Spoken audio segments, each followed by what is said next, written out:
Glória a Deus. Segundo livro dos Reis, capítulo de número 4, versículo 1. Nós temos estudado bastante esse texto aqui na igreja, porque é um texto que tem tanto, mas tanto a nos ensinar, né? E a gente tem extraído aqui lições preciosas. E hoje nós vamos, mais uma vez, voltar a ele para aprender um pouquinho mais, né? Então, a gente vai começar lá no versículo 1, eu vou ler o texto todo, depois chama atenção para aquilo que a gente vai tratar hoje, né? Como até eu tenho feito nas últimas quartas-feiras. Então diz assim: e uma mulher das mulheres dos filhos dos profetas clamou a Eliseu dizendo: meu marido, teu servo, morreu, e tu sabes que o teu servo temia ao Senhor. E veio o credor a levar-me os meus 2 filhos para serem servos. E Eliseu lhe disse: que te hei de eu fazer? Declara-me que é o que tens em casa.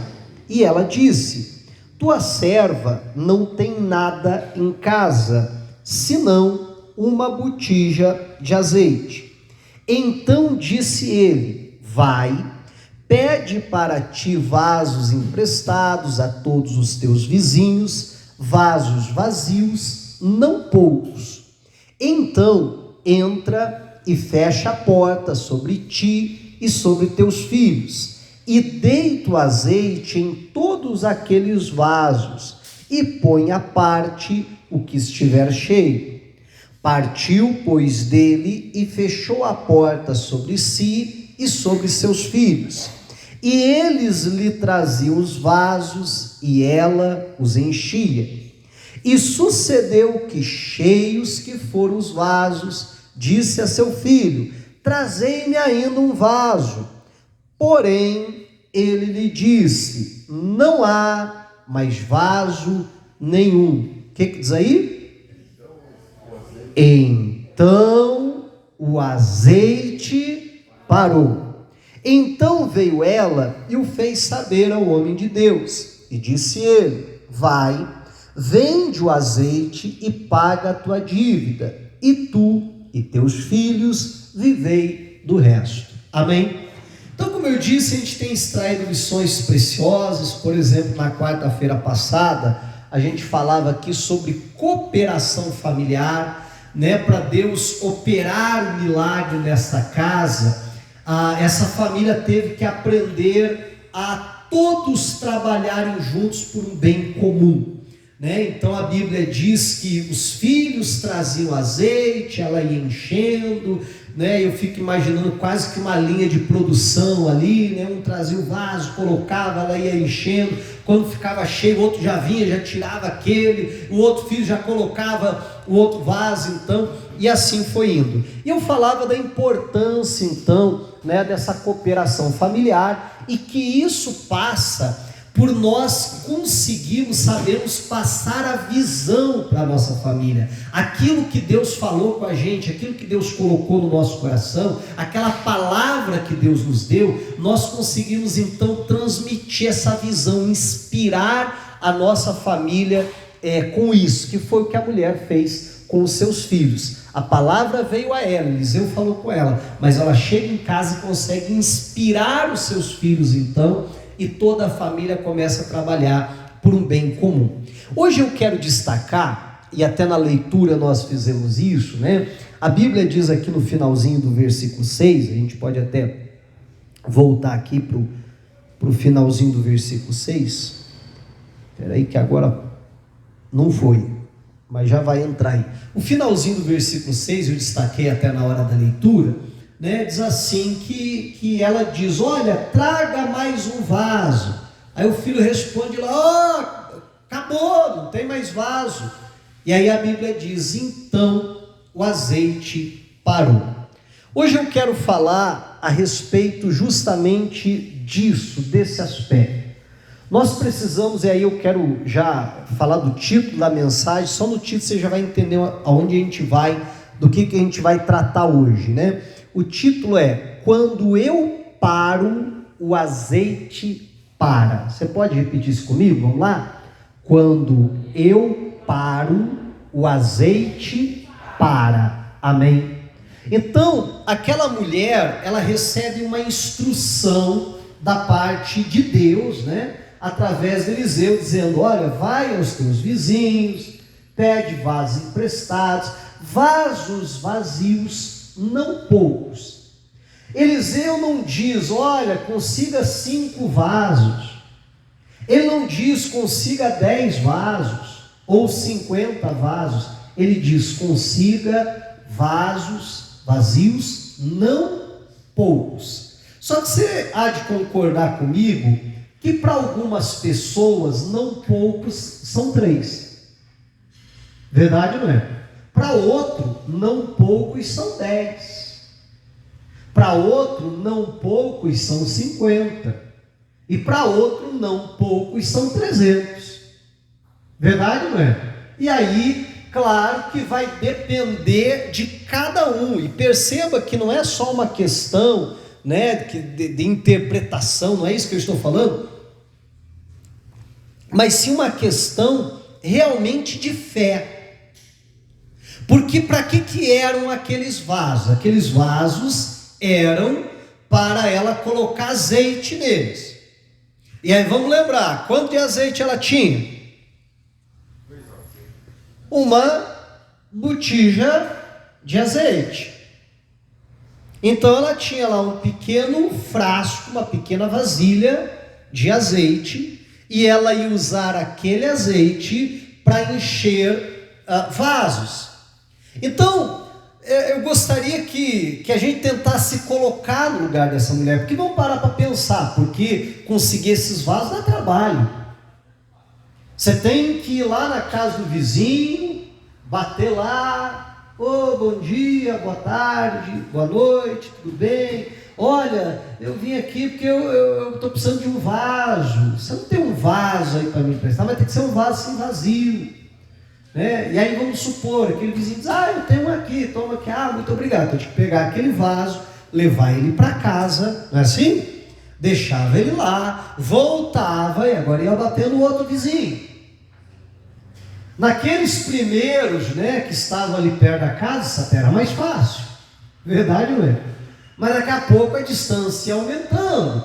Então, ia ter que gastar, como o pessoal diz, né, ia ter que gastar sola de sapato. Ia ter que gastar, no bom sentido, eu quero dizer isso, mas muita lábia, né? Porque imagine, daí você bate lá, aí, poxa vida, faz tanto tempo que eu não te vejo, aí como é que tá as coisas e tal, não é assim? E tal, e aí pega o vaso, aí leva para casa, aí volta, vai no outro vizinho e tal. Então, né, como eu falava na semana passada, eu acredito que toda a família ali, ela e os 2 filhos, estão mobilizados, né, nesse projeto de pegar os vasos, mas de qualquer forma é algo trabalhoso. E será que eu e você, no lugar daquela mulher, quantos vasos para nós seriam não poucos? Você está entendendo? Porque, como eu dizia, eu acredito que está muito ligado com a questão da fé, porque talvez aquela mulher pudesse pensar assim: poxa vida, mas eu só tenho uma botija de azeite, para que tanto vaso? Está entendendo ou não? Para que tanto vaso? Ou quem sabe ela pensasse, vamos ser sinceros, como muitos de nós às vezes pensam: não, se encher um vaso já fico feliz. Não é assim? Né? Se encher, rapaz, se chegar a encher 3 vasos, mas daí eu glorifico de pé até, né? Aí tá ótimo, maravilha, né? Porque olha só o tantinho de azeite que eu tenho.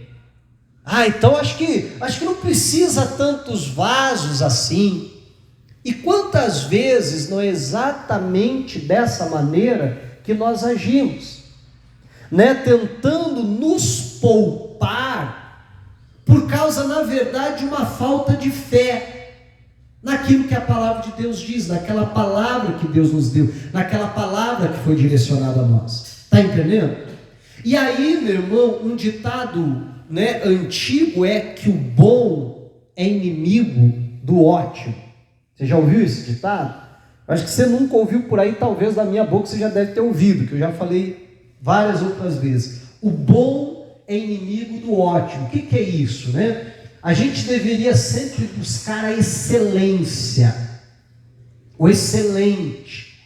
Mas aí a gente começa a fazer algo e começa a fazer aquilo, e daqui a pouco olhamos para aquilo e falamos assim: ah, tá bom, não é assim?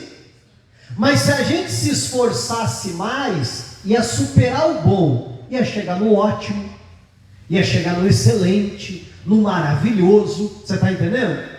Mas o que é o inimigo de tudo isso? É o bom. Porque geralmente quando a gente diz assim: rapaz, o negócio está ruim, então deixa eu me esforçar para a coisa melhorar, não é assim? Mas às vezes quando chega no bom, a gente já para. Não, rapaz, se encher aí uns 3 vasos, já tá bom. Quem nunca falou assim? Atire a primeira pedra. Não é dessa forma? Não, já tá bom. Não, se não der para pagar a dívida, mas pelo menos assim, se der para dar uma boa entrada, eu parcelo o resto. É assim, não é? Né? E Deus, meu irmão, quer fazer algo excelente na nossa vida. Deus quer fazer algo muito maior, muito mais poderoso na nossa vida. Mas às vezes nós nos contentamos com o bom. Nós paramos no bom. Não, mas isso aí já está bom, né? Melhor do que nada. E aí, meu irmão, nós simplesmente limitamos aquilo que Deus quer fazer. Porque é muito fácil da gente entender, por essa história aqui, que nós estamos vendo, que quanto mais vasos aquela mulher tivesse, tanto mais azeite ela teria, né? A proporção do milagre seria muito maior, assim como se ela tivesse menos vasos, o milagre seria então menor. Então dependia justamente dela não parar. A partir do momento que ela diz: traga um vaso, e diz: não tem mais vaso. Não tem mais vaso por quê? Porque eles não conseguiram mais. Não é verdade?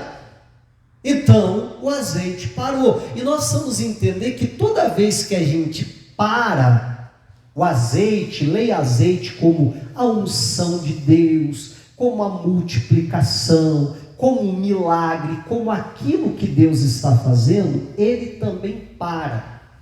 E veja se muitas pessoas não agem exatamente dessa forma. A pessoa diz: pastor, o negócio está ruim lá em casa, está mal, não está fácil. Pastor, vou vir para a igreja quarta-feira, vou orar, vou buscar para as coisas melhorar lá em casa. Aí a pessoa começa a orar, começa a buscar, ora na sua casa, clama a Deus pela sua família, e aí a coisa melhora.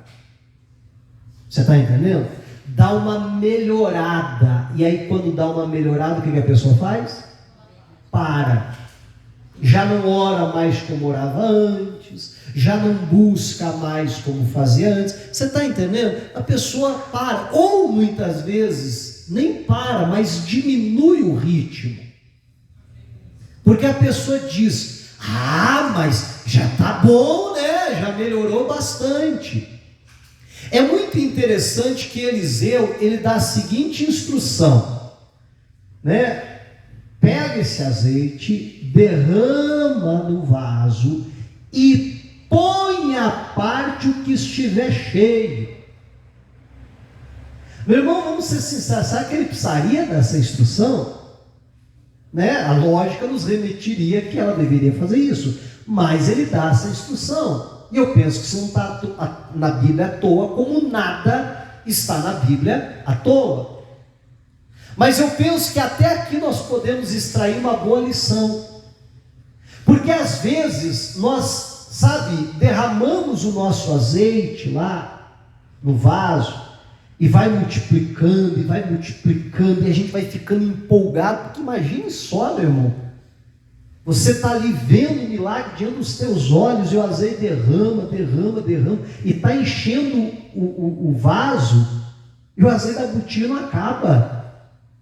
Você já imaginou que milagre maravilhoso esse? E às vezes nós estamos derramando, ficando empolgados, olha que maravilha, olha que milagre, olha o que Deus está fazendo e tal, e ficamos tão empolgados com aquilo, que esquecemos de dizer assim, glória a Deus, celebrar pelo milagre que Deus fez, glória a Deus por esse milagre, mas agora deixa eu colocar isso de lado, porque tem mais para Deus fazer.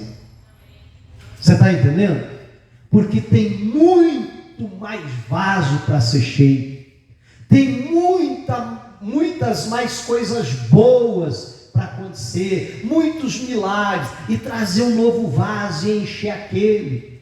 E quando aquele está cheio, glória a Deus por esse vaso, mas agora deixa ele de lado, porque tem mais. Mas às vezes, você está entendendo o que eu quero dizer? Às vezes a gente fica tão empolgado com aquele milagre que Deus fez, e a gente não consegue entender que tem muito mais para Deus fazer.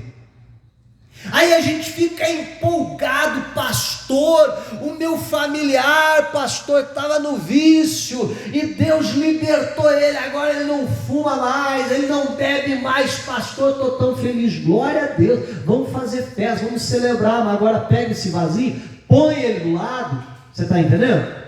E põe outro para encher, porque se ele não aceitar Jesus como Salvador dele, se ele não se converter, mesmo sem um vício, ele vai para o inferno do mesmo jeito.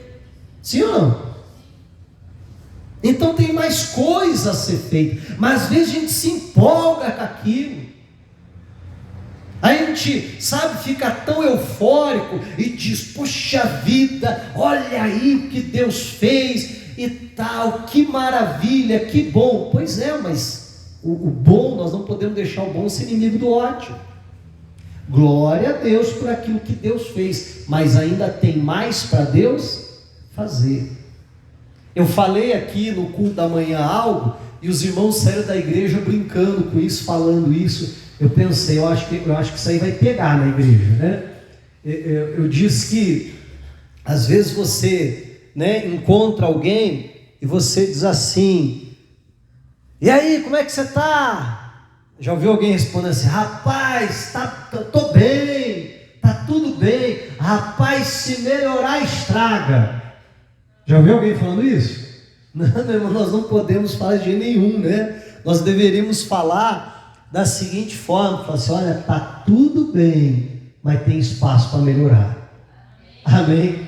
Né? Tem um pastor que ele fala dessa forma, você pergunta para ele, e aí, como é que você está? Está tudo bem? Está tudo bem, mas tem espaço para melhorar, né? Eu tenho um outro amigo pastor que ele fala assim, você pergunta para ele, e aí, está tudo bem?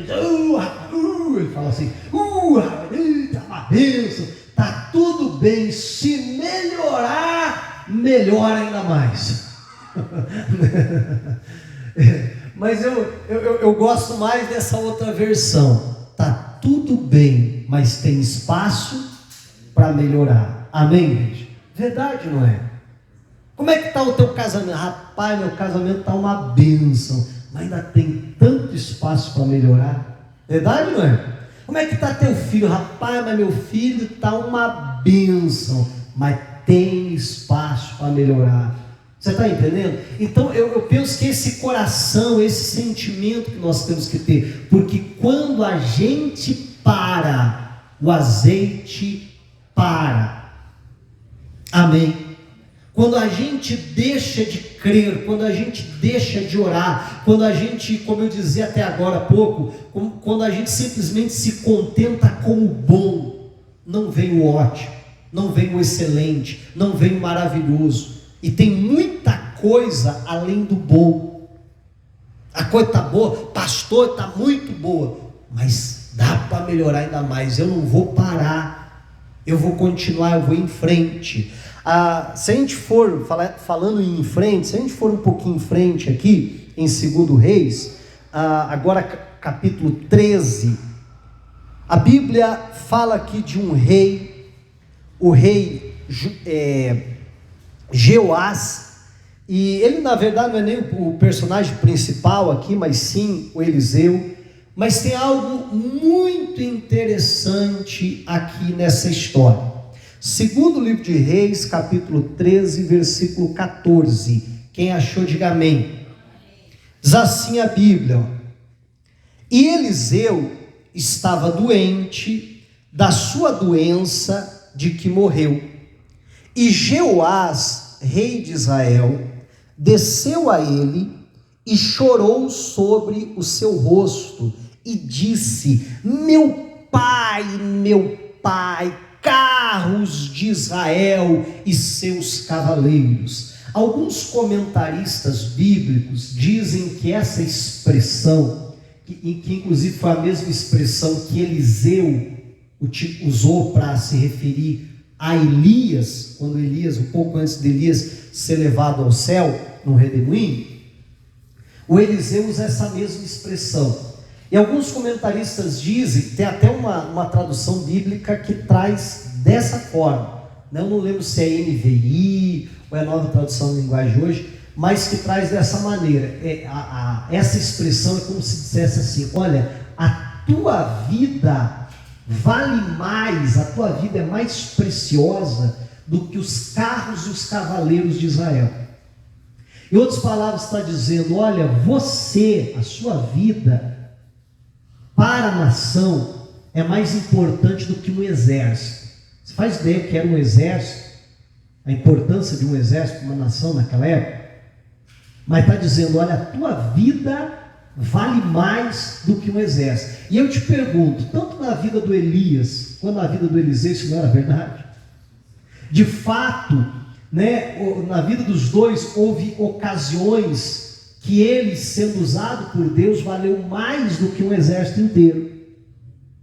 Então a expressão é essa: o rei está se lamentando, dizendo: Eliseu, você já está velho, você está doente, você está para morrer. Eu acho que dessa você não passa. Mas a sua vida é muito preciosa. Israel vai ter uma perda muito grande, porque a sua vida vale mais do que os exércitos, vale mais do que os carros, do que os cavaleiros de Israel. É isso que ele está dizendo. E por que é importante a gente entender essa expressão? Por que ele fala isso? Porque eu acredito que Eliseu diz: bom, se a minha vida é assim para Israel, então antes de eu morrer, eu quero ser usado por Deus para trazer uma vitória sobre Israel. Uma vitória que um exército não alcançaria, mas que em Deus eu vou trazer essa vitória. Você está entendendo? E ele diz o seguinte: Eliseu lhe disse: toma um arco e flechas. E tomou um arco e flechas. Então disse ao rei de Israel: põe a tua mão sobre o arco.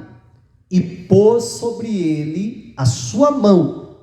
E Eliseu pôs as suas mãos sobre as mãos do rei. O rei pega o arco, Eliseu vai lá e pega em cima da mão do rei, segura junto com ele o arco, e disse: abre a janela para o oriente. E abriu-a. Então disse Eliseu: atira. E atirou. E disse: a flecha do livramento do Senhor é a flecha do livramento contra os sírios, porque ferirás os sírios em Afeca até os consumir. Meu irmão, não precisava ser nenhum gênio, não precisava ser alguém nem muito espiritual para entender que aquilo se tratava de um ato de fé, de um ato profético de Eliseu. Pare e pense comigo. Na minha imaginação, o Eliseu está lá na cama, doente, fraco, fragilizado. O rei vai lá visitá-lo, o rei fala isso para ele, e ele diz: então eu vou ser usado por Deus antes de morrer. Amém. Pega um arco, pegou arco e flechas, abre a janela, entesa aí o arco. Ele fez.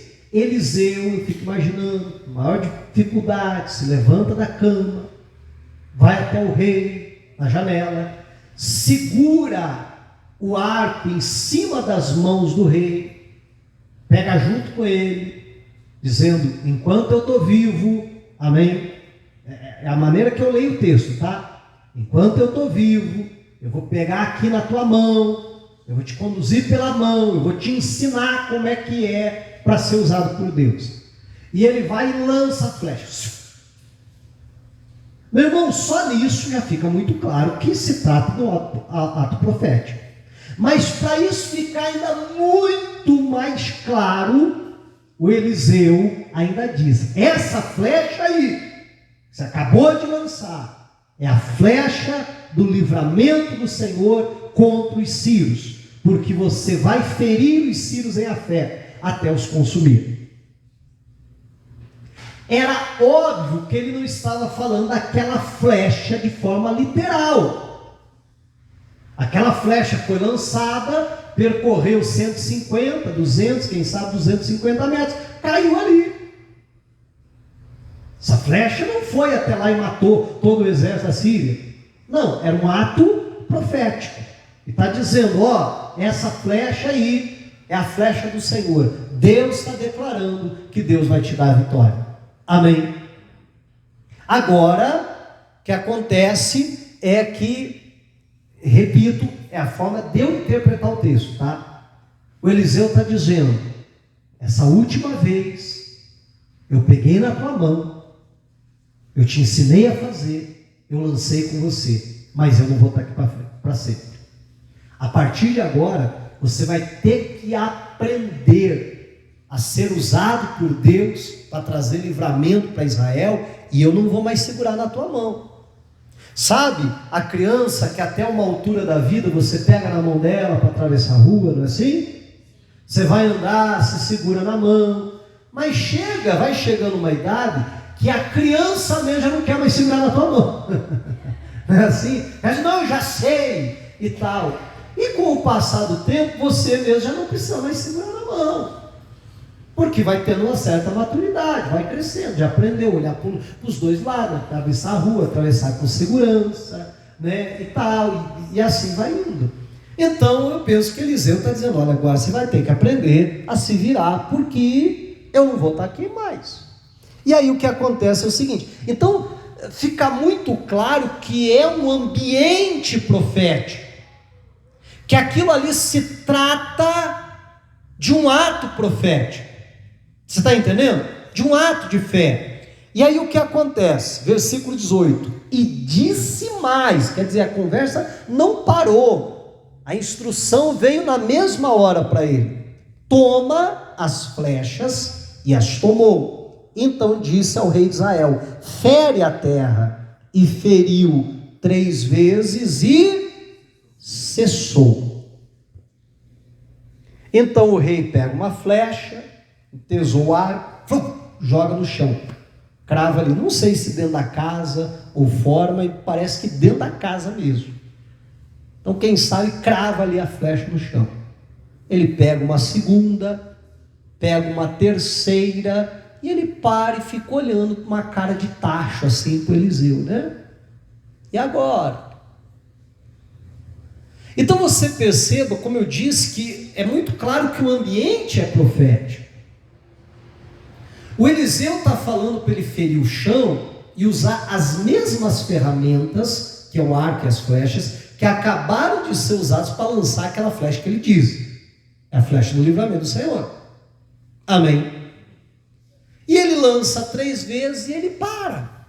E aí o que acontece é o seguinte, 19. Então o homem de Deus se indignou muito. Pensa num velho bravo. Amém? Contra ele, e disse: 5 ou 6 vezes deverias ter ferido, então feririas os sírios até os consumir, porém agora só 3 vezes ferirás os sírios. Mas por que isso? Porque quando eu paro, o azeite para. Amém? Quando eu paro, o livramento livramento, a vitória, a ação, o sobrenatural de Deus também vai parar. Meu irmão, Eliseu ficou indignado com o rei. Cara, você não aprendeu nada, eu peguei na tua mão. Você não entendeu a coisa? Meu irmão, uma aljava portava 6 a 7 flechas, geralmente 7, alguns casos 6, geralmente 7.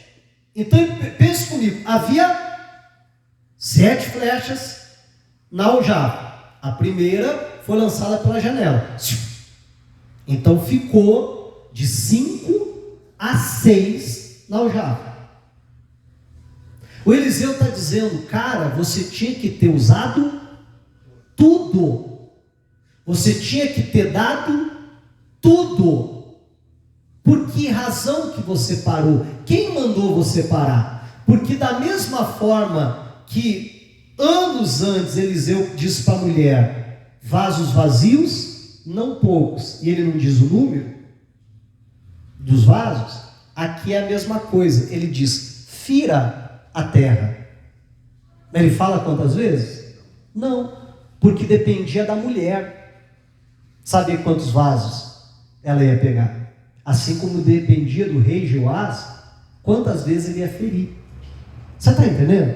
Assim como depende de mim e de você até onde a nossa fé vai nos levar.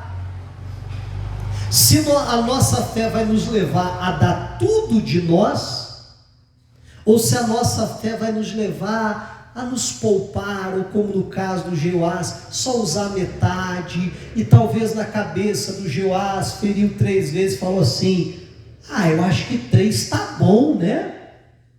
Amém? 3 está bom.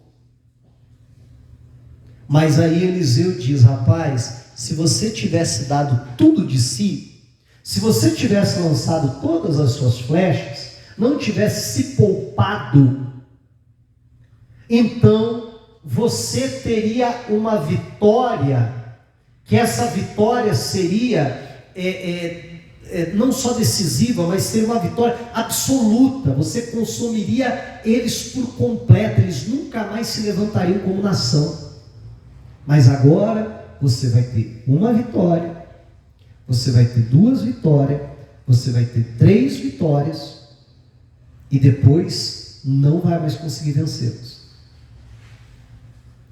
Você terá vitórias, sim, mas serão vitórias, entenda, passageiras. Você está entendendo? E não é isso que Deus quer para nós. Engraçado que ele lança 3 flechas. Eliseu diz, você vai ter 3 vitórias.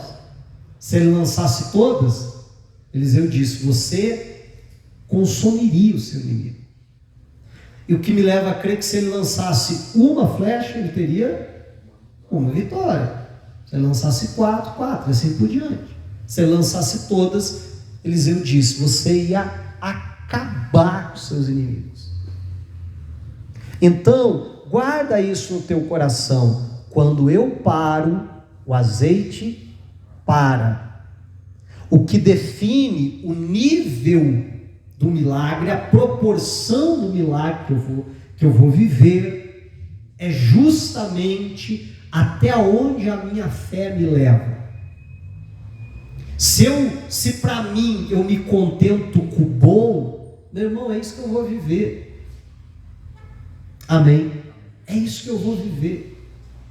Agora, se eu digo não, Deus me chamou para viver algo muito melhor do que o bom, então que você busque, se esforça, creia, use a sua fé para isso. Não se poupe para isso. Não se contente com parar no bom. Aí tem gente, eu dei esse exemplo de manhã, tem gente que está com um problema no casamento, diz, pastor, meu casamento não está fácil, misericórdia, eu acho que não tem mais jeito. A pessoa diz, não, eu tenho que buscar Deus, mas a pessoa não busca Deus para viver um casamento maravilhoso, para viver a bênção de Deus. A pessoa busca para ter uma sobrevida. Aí o casamento ia acabar esse ano ainda. Aí a pessoa diz, não, eu tenho que buscar. Pastor, comecei a orar, comecei a buscar Deus, comecei a me comportar melhor como marido, como esposa. Ai, pastor, a coisa deu uma melhorada lá em casa. Então, pelo menos esse ano passa. Você está entendendo? Então, eu acho que mais uns 2 anos, pelo menos, ainda dura meu casamento. Então, a pessoa, ela busca uma sobrevida. Sabe, um respiro, sabe o cara que está se afogando e consegue enfiar a cabeça para fora, né? Então a pessoa quer isso, quer uma sobrevida. Não, meu irmão, nós não podemos só buscar para dar uma melhorada na coisa. Não, pastor, o negócio está feio lá em casa, eu vou buscar para dar uma melhorada. E dar uma melhorada, aí eu paro de buscar e digo, não, quando piorar eu volto. Não é assim? Né? Quando piorar, eu busco a Deus de novo. Não, meu irmão, que a gente tenha no nosso coração, eu não posso parar. Amém? Porque se eu paro, o azeite para. Então eu não posso parar. Diga agora a Deus e vamos aplaudir a Jesus.